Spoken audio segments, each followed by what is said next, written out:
संगीत भारतीय संस्कृति की आत्मा है। मध्य प्रदेश में भारतीय संस्कृति को बनाए रखने का भगीरथ प्रयास किया गया है। आज निधि स्टोरी बॉक्स में हम सुनेंगे मध्य प्रदेश की संगीत विरासत के बारे में। स्वतंत्रता के लिए रणभेरी से लेकर विकास की मधुर तान तक की यात्रा मध्य प्रदेश के गौरव और इतिहास की यात्रा है। यहाँ की मिट्टी, पत्थरों और हवाओं में वैभव की सुगंध विद्यमान है। आराधना, साधना और प्रार्थना ने संगीत को संजीवनी बनाया। अतीत से वर्तमान तक मध्य प्रदेश अपने इतिहास में संगीत के कीर्तिमान स्थापित करता चला आ रहा है। संगीत की शक्ति से दीप जलाना और वर्षा कराना संगीत की साधना की विजय है। 16वीं सदी के महान गायक तानसेन का जन्म ग्वालियर के पास स्थित बेहट ग्राम में हुआ था।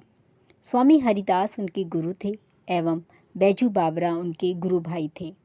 मध्यकालीन भारत में संगीत की अनूठी परंपरा रही है। यह परंपरा ग्वालियर घराने से शुरू हुई। ग्वालियर के राजा मान सिंह तोमर ध्रुपद गायन के प्रणेता और संगीत प्रेमी थे। ग्वालियर मध्य प्रदेश में अखिल भारतीय तानसेन समारोह का 3 दिवसीय आयोजन भी किया जाता है। तानसेन संगीत की दुनिया के सम्राट कहे जाते हैं। शास्त्रीय संगीत के क्षेत्र में दरबारी, तोड़ी, मियाँ मल्हार और मियाँ की सारंग आदि अनेक राग रागिनियों की रचना तानसेन ने ही की थी। तानसेन ने संगीत की जो तान छेड़ी वह आज भी हमारी धड़कनों में बसी है। संगीत की महागंगा तानसेन के बेहट से ग्वालियर होती हुई मैहर को भी पावन करती है। मैहर की शारदा भवानी का पुण्य तीर्थ प्रख्यात सरोद वादक उस्ताद अलाउद्दीन खां को पाकर संगीत का तीर्थ हो गया।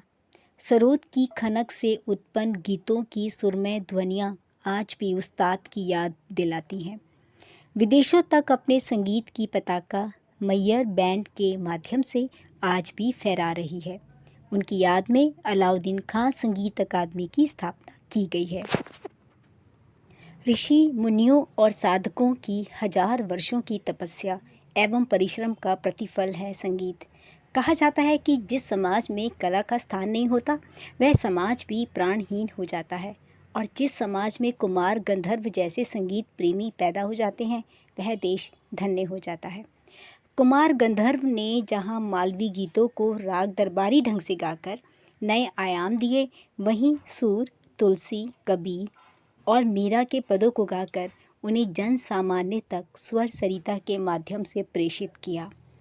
राग मालवती, लग्न गंधार, सहेली तोड़ी और गांधी मल्हार रागों की रचना की। अनूप राग विलास नामक पुस्तक लिखकर संगीत प्रेमियों को संगीत की सीख भी दी।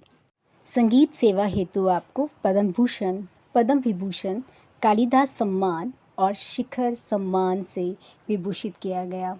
देवास में प्रतिवर्ष कुमार गंधर्व संगीत समारोह का आयोजन होता है। संगीत की महिमा अनंत है। संगीत की शास्त्रीयता जहाँ साधना को महत्व देती है, वहीं उसकी मधुरता आत्मिक शांति और जीवन जीने की उमंग उत्पन्न करती है। संगीत में पगे गीतों को सुनकर जहाँ आदमी थिरक उठता है और वहीं करुणा में डूबकर आंसू बहाने पर विवश भी हो जाता है।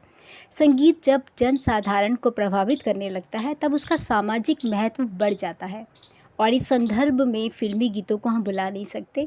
ए मेरे वतन के लोगों ऐसा गीत था, जब इसे गाया गया प्रत्येक सुनने वाला व्यक्ति आंखों में आंसू लिए और हृदय में राष्ट्र के प्रति अगाध प्रेम लेकर उसका हृदय प्रेम से उमड़ पड़ा था।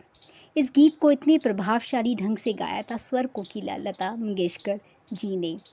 मध्य प्रदेश के इंदौर नगर में जन्मी लता मंगेशकर जी ने गायन की यात्रा 1947 में शुरू की थी। उन्होंने हर भाव, धर्म और भाषा के गीतों में अपने स्वरों को संजोया था, इसलिए वे समूचे राष्ट्र की गायिका थीं।